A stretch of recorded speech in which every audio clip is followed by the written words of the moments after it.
Assalamualaikum warahmatullahi wabarakatuh. Kami dari kelompok 6 yang beranggotakan Lutfi Haris, Zidanul Iksan, Ferdi Octavianus, dan saya sendiri Muhammad Zaki Faizal akan menjelaskan tentang apa itu negosiasi distributif. Sekaligus akan menjelaskan strategi dan taktik distributif tersendiri. Nah, di sini saya akan menjelaskan dasarnya dari negosiasi distributif itu sendiri. Negosiasi distributif itu tuh adalah negosiasi yang kompetitif atau ada yang menang dan ada yang kalah. Biasanya dalam negosiasi ini tuh pihak yang satu dan pihak yang lainnya tuh memiliki tujuan yang berbeda. Nah, tujuan berbeda itu adalah untuk mendapatkan sumber daya yang terbatas, bisa aja kan kayak uang atau barang, tergantung apa yang mereka negosiasikan. Nah, kemampuan kedua belah pihak ini tuh tergantung dengan apa yang strategi dan taktik yang mereka gunakan dalam memenangkan negosiasi tersebut. Kan ada yang menang, ada yang kalah. Nah, eh, di sini tuh di negosiasi distributif ini tuh harusnya negosiator harus mengenal dulu tawar menawar distributif. Nah, ada 3 alasan kenapa harus mengenalnya. Yang pertama tuh kan si negosiator ini tuh menghadapi situasi saling ketergantungan yang bersifat distributif, jadi negosiasi yang secara langsung gitu. Agar berhasil dalam situasi tersebut tuh mereka perlu memahami bagaimana cara kerjanya kan, cara kerja dalam negosiasi tersebut. Terus yang kedua, karena banyak negosiator yang menggunakan cara eksklusif atau secara langsung, pasti nanti kan ada efeknya tuh. Jadi mereka tuh harus bisa mengatasi efeknya nanti. Nah, yang ketiga, setiap negosiasi ini tuh berpotensi membutuhkan keahlian tawar-menawar dalam mengklaim nilai. Karena kan pasti di dalam negosiasi tersebut tuh pasti ada nilai-nilai pentingnya kan. Nah, kita sebagai negosiator tuh harus bisa ngelihat nih nilai penting ini tuh yang mana gitu, agar nanti bisa memaksimalkan apa yang kita dapatkan nanti gitu. Nah, tapi negosiasi distributif ini tuh biasanya beresiko, karena kan bisa aja tidak membuahkan hasil sama sekali, karena kedua belah pihak itu tuh lebih melihat perbedaan daripada kesamaan. Jadi perbedaan yang mereka dapat, yang si pihak lainnya dapat gitu. Jadi tidak melihat kesamaan gitu. Bisa aja beresiko kan, tidak tidak membuahkan hasil. Tapi bisa juga bermanfaat bagi pihak yang tidak terlalu penting gitu. Kita bisa memaksimalkan apa yang akan kita dapat dari pihak yang tidak terlalu penting. Nah, mungkin selanjutnya akan dijelaskan oleh rekan saya. Terima kasih.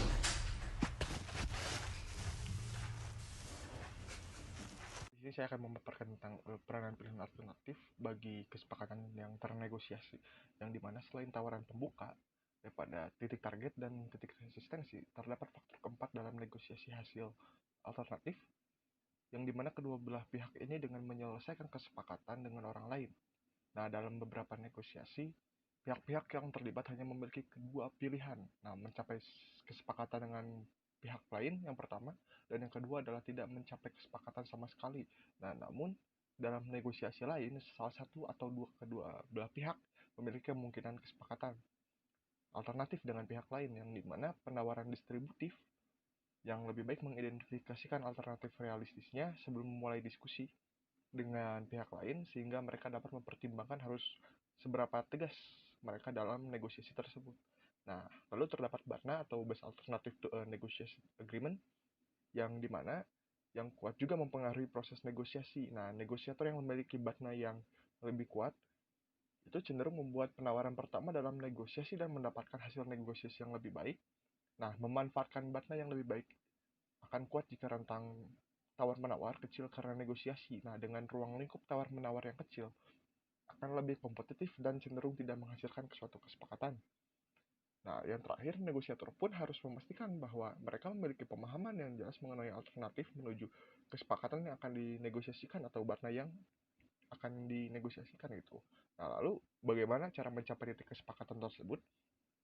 Nah, proses mendasarkan tawar-menawar distributif adalah mencapai kesepakatan dalam rentang tawar-menawar distributif yang tujuannya adalah kedua belah pihak adalah mendapatkan rentang tawar-menawar yang seluas mungkin, yaitu mencapai kesepakatan sedekat mungkin dengan titik resistensi pihak lain. Nah, dalam tawar-menawar distributif, kedua belah pihak tahu bahwa mereka mungkin harus melakukan kesepakatan pada angka yang lebih kecil dibandingkan dengan yang mereka tawarkan atau mereka yang negosiasikan gitu, atau tidak mencapai target kan seperti itu. Nah, namun mereka berharap bahwa kesepakatan tersebut akan lebih baik daripada titik resistensi daripada kesepakatan tersebut. Nah, faktor yang akan mempengaruhi keputusan atas kesepakatannya adalah apakah kedua belah pihak akan bertemu lagi, karena itu harus memastikan bahwa mereka mengevaluasi kesepakatan tersebut dengan seksama. Nah, dalam situasi ini adalah mencapai saran yang terbaik dalam kesepakatan.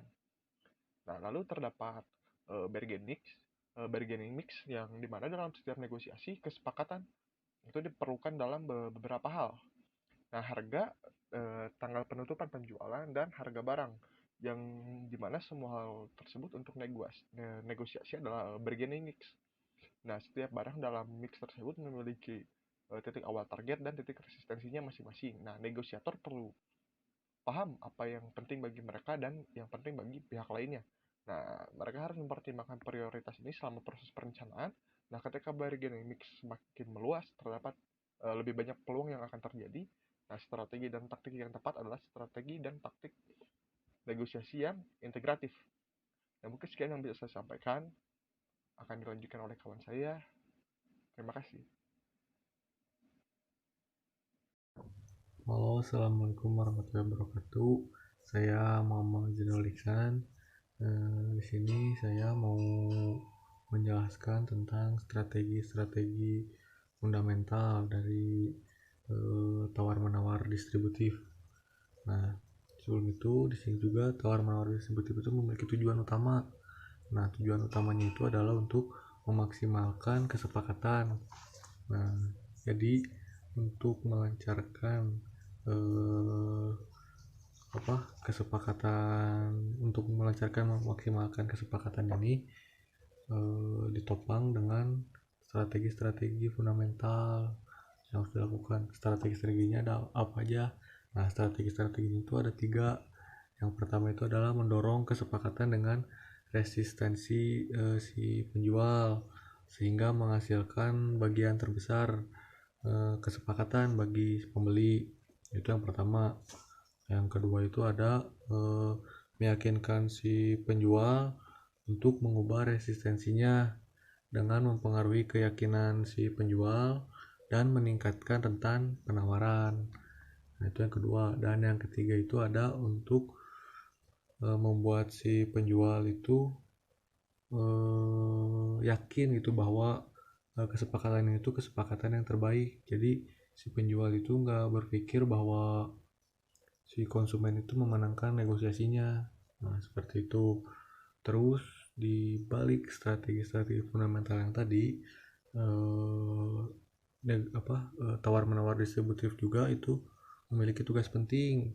Yang pertama ada 2 tugas penting itu. Yang pertama itu untuk mengetahui titik resistansi dari pihak lain. Dan tugas yang keduanya itu adalah untuk mempengaruhi resistansi dari pihak lain. Nah, mungkin sekian penjelasan singkat tentang strategi fundamental yang bisa saya jelaskan. Kurang lebihnya mohon maaf. Wassalamualaikum warahmatullahi wabarakatuh. Assalamualaikum warahmatullahi wabarakatuh. Saya Lutfi Aris dari ABSPU 1 2019. Di sini saya akan membahas tentang situasi tawar-menawar distributif. Situasi tawar-menawar distributif itu sendiri merupakan salah satu hasil akhir ya dari negosiasi. Yang pertama yang harus ada dalam situasi tawar-menawar distributif itu adanya beberapa harga yang disebutkan, mulai dari harga yang diminta, harga yang diinginkan, sampai dengan harga modal dari barang itu sendiri. Namun sebelum mencapai harga tersebut juga ada beberapa titik yang harus dilalui oleh seorang negosiator, yaitu titik awal, titik target, dan juga titik resistensi. Nah, untuk kalau misalkan titik awal itu bisa dibilang mungkin pengenalan dari negosiasi itu sendiri. Lalu dari titik awal bisa merujuk ke titik target, di mana titik target merupakan titik yang paling memungkinkan untuk terjadinya sebuah negosiasi. Dan terakhir adalah titik resistensi, di mana titik resistensi tersebut merupakan titik yang berkemungkinan si negosiasi tersebut bakal gagal karena tidak terjadinya kesepakatan antara kedua belah pihak tentang harga yang dijual atau harga yang ingin dibeli.